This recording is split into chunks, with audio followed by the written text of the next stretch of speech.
Ah, yes, you're finally here. Come in, I've been expecting you. Now, don't give me that look. I knew you would come. It's my business to know things like that, after all. And I have to say I'm glad that you're here. Most people come here with business, and business is always boring, but not you. You, my dear friend, you came here for the one thing I'm always happy to share, a story. So sit, make yourself at home, and let me tell you a tale of a foolish young man who, through means mysterious and esoteric, became one of the precious few enlightened ones who can gaze upon the threads of fate itself. Our tale begins over a decade ago, in a time of certain strife that this young man has found himself in, though it has to be honestly said that he brought his troubles upon himself. You see, he committed a certain error of judgment and went to university to study, but he forgot about one very critical fact, namely that he was an idiot. And universities, being places of learning and education, generally don't have a need for idiots, and so after a while this young man was, politely but firmly, told to go away and don't return. He raised no fuss over it. It is important to be aware of one's shortcomings after all, and this was a valuable lesson, but at the same time it meant that something had to be done. With his career in geotechnical engineering, subset of geology, extinguished before it even began, the young man realized he now had to find means of supporting himself, since things like eating and not living in a cardboard box are habits that are really difficult to stop once you taste them once. So, a new mean of sustaining these habits had to be found, the most dreadful, mind-numbing and soul-crushing activity of all: work. Problem was, looking for work turned out to be just as problematic as trying to live without it, for a myriad of reasons. The young man must have sent hundreds of messages and had dozens of calls and meetings, but they always seemed to go the same way. "We can't hire you, young man, because you lack higher education," a potential employer would say. "But you want me to literally mop the floors?" the young man would reply. "Why yes, but this company has standards. You can always attend some private college, acquire credentials and return." Okay, sure.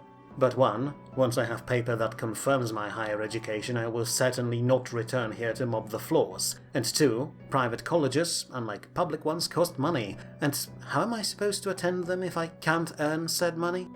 "It looks to me like you're not trying hard enough, young man." Okay, fine, I'll try again. Best option would be to just kill myself and hope to be reincarnated as a son of some Arabian sheik. Or, alternatively, the talks went like this. "Okay, young man, you seem to be good enough for this position." The hell you mean, good enough? I'm literally here to put things on shelves. Never mind. So, when do I start and what's the salary? "Salary? My young man, first you have to go through 3-month-long unpaid internship term, but worry not, for during this time you will earn experience which is worth thousands of times more than money." Of course, generic employer person. My apologies, but I think I left milk on the stove. I'll be right back. And so it went like that for quite a while, and when opportunities for actual paying job appeared, the young man threw himself at them, often landing in weird, outlandish places. He spent several months in a car wash, where he almost died one day when his manager accidentally dropped a lit cigarette into a fuel tank. Through some miracle, everyone came away unscathed, but the young man never ran so fast in his life than on that day. He then spent another few months in meat processing, wearing rubber apron, gloves and goggles, and spending his days covered from head to toe in blood. And then he worked in a hotel as cleaning staff, where he lost all respect for humanity after seeing what people could do to their hotel rooms. But then, a light of hope appeared on the horizon as the young man was contacted by one of his friends, who said that the company he worked for was hiring new people. At this point, the protagonist of our story was completely paranoid and expected another scam, but, much to his surprise, the call turned out to be true. With documents in hand, the young man went to the office to present himself and was hired on the spot, his training and job starting the very next day.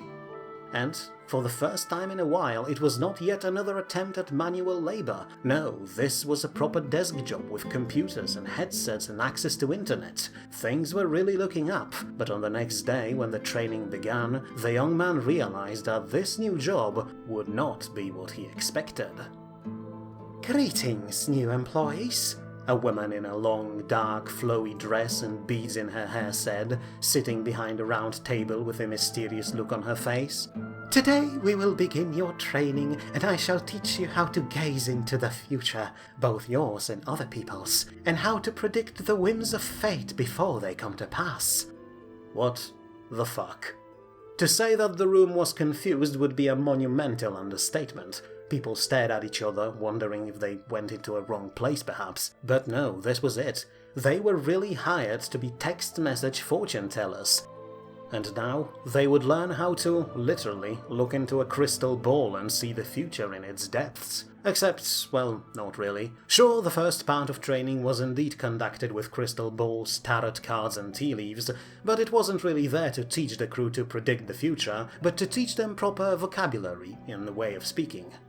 For you can't be a fortune teller and just speak normally. No, for that job you need mystical and esoteric words, and you have to know how to sound like someone who already knows the future, but needs to access this wisdom through some supernatural means. It was, in long and short, a complete nonsense, with everyone learning how to talk about planets lining up and ancient spirits offering guidance from the dark beyond. And then, the real training began. The School of Scam. As was said, the job was about being text message fortune teller, not the kind where you meet with people face to face. Every text sent by someone, at a price of around 2 modern freedom dollars or around 1.5 euros, would be counted, and in order to receive full salary, every employee had to have a monthly average of 3 messages per customer, with small bonuses being paid if you reached average of 6 and then 10 messages per client. And in order to do so, the employees would have to not only learn proper language of esoteric bullshit, they also had to learn how to hook people into writing more and more and more. The gist of it was simple. Never give the answer outright, and always finish the message with a question related to whatever the client was asking about. For instance, if someone were to ask for love, you wouldn't just answer like, "You will find love next week, bye." No, you would answer like, "Hark! In the coming days it seems that Saturn and its moons shall shine good fortune upon ye. 'Tis will be the time of great chance for ye, but ye must be ready to take chances, and be prepared to move in a moment that may not seem obvious. Shalt I tell ye more, and direct ye to everlasting mirth and joy?" And other idiocy like that. And it felt weird to our protagonist, weird as in like a scam. But with his training done, he arrived at work the next day and thought to himself, surely this won't be much of a problem, right? That training was complete nonsense, and there is no way people would fall for something like that. In fact, it's good they have this book, because I fully expect that this job is probably just some money laundering operation for the mafia, and there won't be anything to do for the entire shift. And let me tell you, this young man could not be more wrong. The moment he sat down in front of the screen and fired up the message program, it instantly exploded with texts. "Fortune teller, when will I find love?" "Fortune teller, when will I be rich?" "Fortune teller, when will person X respond to my love letters?" "Fortune teller, what do I need to do to get a Ferrari within a week?" It was a complete madness, like a sobering hit in the head with a hammer, and the young man could not believe his own eyes. Before he even realized it, his 8-hour-long shift has passed, and he spent all of it replying to messages, without even realizing that, after first few, he completely embraced his over-the-top persona of a gypsy with a crystal ball. He spun tales of wonder and magic, of prosperity and wealth, of love and joy, always remembering to cast the hook for his clients to write more and more. But surely this was just a single-day craze, right? There's no way people would be so mad as to keep writing. Yeah, right. The next day was just as full of writing as the previous one, and so were the ones afterwards. The young man accessed the company database, where every number has some basic data assigned, written by operators like our protagonist based on the messages clients sent. It also had a full history of all messages written by said client, and it was right there when the young man realized another terrifying fact: that many people wrote to a fortune teller every single day. But hey, it was all well and good. After all, every desk had its own set of tarot cards, so it was like genuine fortune-telling, right? Well, we'll go back to that. For now, let's go back to our protagonist, who, much to his surprise, turned out to be surprisingly good at his new job. In fact, at the end of first month, his average number of received messages was over 11, which meant that he received double bonus payment and got the most messages out of everyone else in the office, including veteran employees. It was almost as if this young man was pretty decent at spinning outlandish wild tales and got people hooked so much they wanted to listen to more of his nonsense. It seemed that he found his calling, but at the same time dark clouds started gathering inside his mind. For he knew, deep down, that what he was doing was nothing more but a legal scam. People wrote to him with their issues and he offered no help, and instead sent away esoteric bullshit in hopes of getting their money, preying on their naivety. And after that first month, he started to feel disgusted with himself, a feeling made even worse by the messages he received. Obviously, no personal data will be shared here, for those are real people's stories, but there were two people who truly broke our protagonist. First was a girl, who, according to the database, was only 16, who messaged every day asking about the time when she will become pregnant.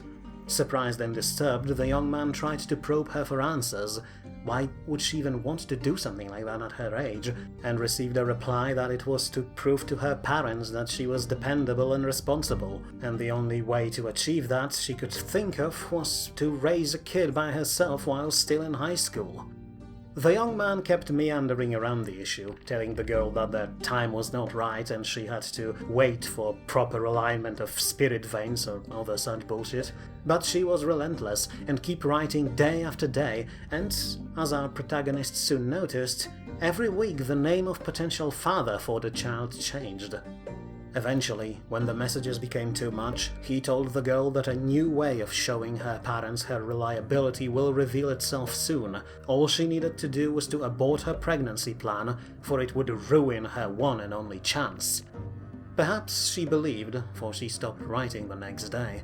The young man certainly hoped she believed, but then another person caught his attention.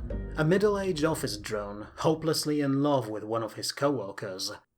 Like the girl, the drone wrote to the fortune teller every day asking when she will return his feelings, and while at first it seemed like a normal thing many other people wrote about, this one was different, as in the drone was clearly too terrified to make a move himself, and he never even talked to the woman he was so infatuated with. He dreamed and hoped that one day the stars will align themselves properly and she will just throw herself at him in the office. Our protagonist tried to help again. He tried to steer the drone towards talking with the woman of his dreams and taking the initiative, but the drone was hopelessly shy and anxious, and always said that he doesn't want to impose himself on her. He simply wanted for her to fall in love with him all of her own. And I think the young man broke at this point. With every fibre of his being, he wished to scream, "She will never love you because she doesn't even know you exist, and instead of trying to talk to her, you are always wasting your time and money texting a dude who pretends to be a fairy godmother." The desire to send these words to the office drone was so great that the young man simply left the office that day, and when he returned the next day, he handed in his resignation. He would remain in the office until the end of the month, like the contract said, but not a day more, and it did not matter that they tried to flatter him and tell him that he was doing a great job and got more messages than anyone else. At this point, he realized he could no longer look himself in the eye in the mirror, and could no longer pretend that what he was doing was okay. He put in a bare minimum of work to get averaged 3 messages until the end of the month, and then he left, without looking back. Was it a wise decision? From a logical standpoint, not really. It was an easy job, easy money, and the young man was clearly doing good at it, which meant bonus payments. Did it at least help with his self-respect? Nah, The self-loathing was there before, during and after his time as a fortune teller, and that wasn't about to change. And yet, despite all logical arguments pointing to the fact that leaving this job was a bad idea, our protagonist did not regret his decision. Well, no, that's a lie. He did, once he became a government bureaucrat a few months later, but you already know what he thinks of that job, don't you? So that's it. The end of the story. And the moral is, don't fail your education, or you may be forced to scam people for a living, and if you have a shred of soul within you, you will probably feel bad about it. But you might wonder, how do I know the story of this young man in such detail? Well, of course I know him. He's me. So, now that you know this, take a seat and tell me, do you want to know your future?